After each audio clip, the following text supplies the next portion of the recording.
ಸೇವಾಮಾನ್ ಕ್ಯಾತೋನ ಬಡ ಬಿಂದುನ್ ಸೇವಾಮಾನ್ ಕ್ಯಾತೋನ ಉಂಡೆ इन नारतुल सब देवी देवतालतुन सेवामान क्यातोना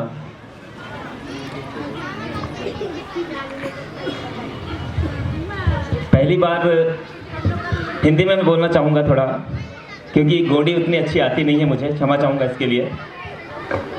उपस्थित हमारे सभी अतिथिगण का मैं सेवा जोहार करता हूँ और सेवा जोहार करता हूँ आप सभी का, जो कि आप समय निकाल कर यहाँ पर आए हैं।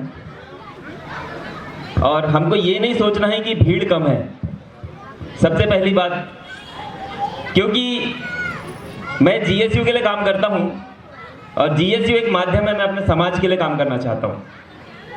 और सबसे अच्छी बात यह है कि भीड़ कम है तो हमारा तो एक ही सिद्धांत है भाई, आओ तो वेलकम और नहीं आओ तो भीड़ कम। बहुत सिंपल है, ये पंडाल है, लोग बाहर खड़े हैं। हम आदिवासियों ने हमेशा यही किया है, अपनी कुर्सी छोड़ दिए हैं, दूसरे आके बैठ गए हैं, यही चल रहा है ना। लोग बाहर खड़े होकर सुन रहे हैं, लेकिन ये नहीं सोचते हैं कि यहाँ कुछ कार्यक्रम है, बड़ा देव की पूजा है, आप लोग यहाँ पर आए हुए हैं दूर दूर से, ये क्यों आए हैं, हमको ये भी तो सोचना है। इसलिए हम कहते हैं कि आप आ रहे हैं तो वेलकम और नहीं आ रहे हैं तो भीड़ कम। हमारा एक सिंपल सिद्धांत है। आज 73 वर्ष हो चुके हैं, हम लोग आज़ाद हो चुके हैं, लेकिन आज भी मानसिक गुलामी से आज़ाद नहीं हो पाए हैं। आज आप थोड़ा विचार करिएगा कि आज हमारे बच्चों को 8वीं तक के पास कर देते हैं, ठीक है, 8वीं तक के दलिया खाना है, स्कूल जाना है और आप पास हो जाएंगे, 8वीं तक के आप पास हो जाएंगे। उसके बाद 9th में आकर क्या होता है, हमारे बच्चे वहां से फेल हो जाते हैं, फिर 9th के बाद वो पढ़ते ही नहीं है। हम लोग इस बारे में कभी सोचते नहीं है, ना हम अपनी आवाज उठाते नहीं है। सरकार हमको यूज कर रही है, टोटली यूज, चाहे वो गवर्नमेंट किसी की भी हो। हम उस पर विचार करते हैं? नहीं करते हैं, क्योंकि अगर हमारा बच्चा पढ़ लिख लेगा तो नौकरी मांगेगा। इसलिए अगर हम लोग नौकरी मांगेंगे, हम लोग नौकरी करेंगे, तो उनके खेतों पे काम कौन करेगा, उनके बैल बकरी ये सब कौन चराएगा, उनके घर में पोछा कौन लगाएगा, हम लोग लगाएंगे। वो खुद तो कर सकते नहीं है, तो हमारे बच्चों को क्या कर रहे हैं, अपंग बना रहे हैं। शिक्षा से दूर रखो, पहले से ही किया जा रहा है, आदिवासियों को शिक्षा से हमेशा दूर रखा गया और उसके बाद उनके ऊपर थोपा गया अपने नए नए ढकोसले। इसी का विरोध करते रहे हमारे महापुरुषों ने, और आज हम जब थोड़ा बहुत पढ़ लिख कर जब अपनी आवाज उठा रहे हैं तो उस आवाज को दबाया जा रहा है। आप सब देख रहे हैं कि आज जोहार लिखने वाले बच्चों को मार दिया जाता है, दलितों पे लगातार अत्याचार किया जाता है। उसका कारण क्या है, आज हमारे आदिवासियों को नेताओं भी नहीं पूछते हैं, उनको पता है इनको एक एक पाव दारू पिला देंगे, वोट हमको दे देंगे। क्यों पूछेंगे, इसलिए नहीं पूछते हैं कि भाई पहली बात यह है कि हम एकजुट नहीं है।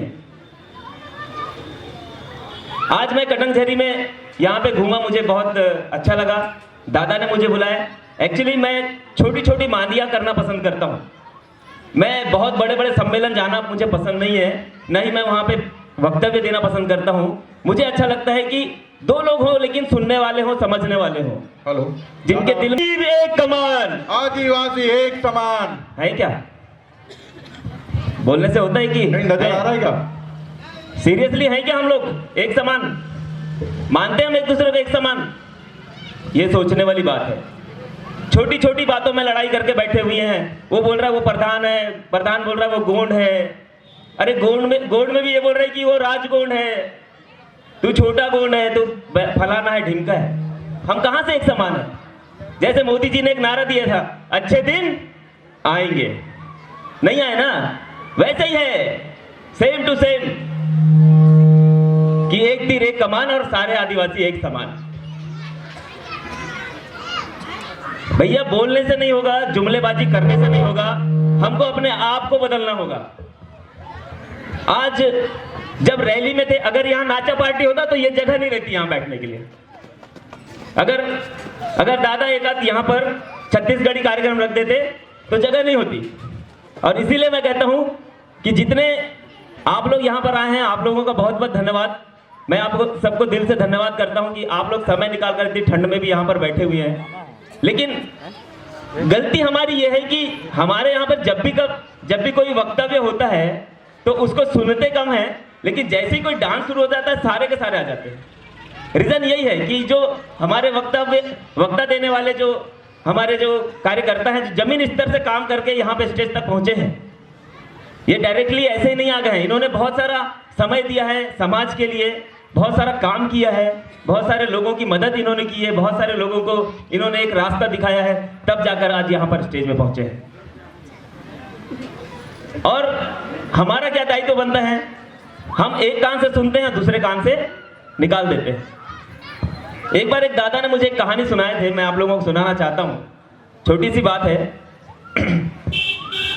एक जंगल में, हमारे आदिवासी तो जंगल में ही रहने वाले हैं, वहाँ पर एक बहुत बड़े हंडे में क्या कर रहे थे, वो महुआ की शराब बना रहे थे। महुआ की शराब बना रहे थे तो उस बरगद के पेड़ के नीचे जब महुआ की शराब बना रहे थे, ऊपर में एक तोता और मैना की जोड़ी थी। तोता और मैना की जोड़ी ऊपर बैठी हुई थी। तो जो उसकी महक जब जाती है तो थोड़ा सा सर घूमने लगता है। मैंने टेस्ट तो नहीं किया हूँ, लेकिन शायद जिनने किया उनको पता होगा। तो वहां पर क्या होता है कि जो मैना है वो उस पात्र में गिर जाता है और उसमें पूरा मिक्स हो जाता है। ये देखता है तोता कि यार जब मैना नहीं रही तो मैं जी के क्या करूंगा। तो उसके बाद वो भी उस पर कूद जाता है। जब ये देखता है तो वहां पर एक शेर रहता है, वो देखता है कि यहाँ पे कैसे, मतलब तोता कैसे गिर गया। वो वहां पर एकदम जंप कर देता है और वो शेर भी जाकर के उस पतीले में पूरा शराब के साथ मिक्स हो जाता है। उसके बाद क्या होता है कि वहां पर एक सुअर रहता है, वो देखता है कि हमारा राजा यहाँ कहाँ चला गया, तो वो भी पीछे पीछे उसके साथ जाता है और वो भी गिर के मर जाता है। अब उसमें मिक्स हो गया, अब शराब तैयार हो गई। अब महुआ की शराब चली गई गाँव में। अब गाँव में जाने के बाद क्या होता है, उसको सब लोगों में बांटा जाता है। अब उसके बाद जो पीने वाला है, जैसे ही अंदर जाती है तो वहां से एक मैना निकल जाती है और जैसे पीने वाला है ना, बिल्कुल मैना की तरह बोलने लगता है, बाहुन रो दादा, बाहुन मंदी नहीं माँ, बड़ा ना रो, उद्दा ना रो, इगौदा ना रो। फिर एक गिलास और जाता है तो तोता बन जाता है। फिर तोता बन के फिर पटर पटर शुरू हो जाता है, बहुत सारी बातें करेगा। फिर एक गिलास और आने दो। अब जैसे ही दूसरी गिलास आता है अचानक शेर बन जाता है। अब वो शेर बना तो दहाड़ना शुरू, अरे निकल, ऐसा कर दूंगा, वैसा कर दूंगा, फलाना कर दूंगा, ढिमका कर दूंगा। और उसके बाद जैसे ही चौथा गिलास अंदर जाता है तो वो सुअर बन जाता है। और आपको कहाँ मिलेगा, नाली में। नाली में लोटपोट होता मिलेगा। ये स्थिति है हमारे समाज के लोगों की। ये है हमारी महुआ जो है, महुआ एक पवित्र फूल है। आज हमारे आदिवासी समुदाय ने उसको भी बदनाम कर दिया।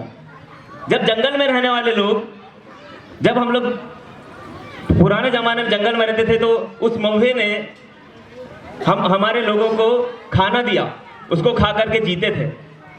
उसके बाद वो हमारे बड़ा देव को भी चढ़ता है।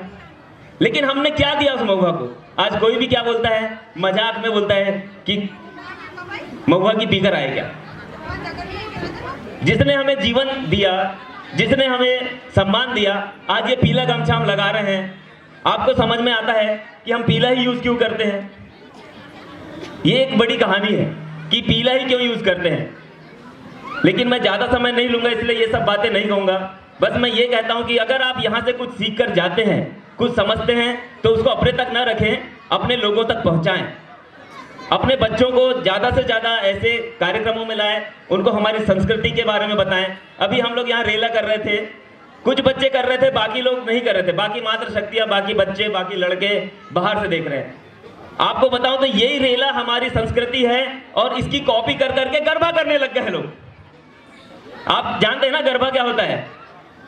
तो लोग इसकी कॉपी पेस्ट चल रहा है। हमारी संस्कृति की इतनी कॉपी पेस्ट है कि उसको लोग अपना लिए।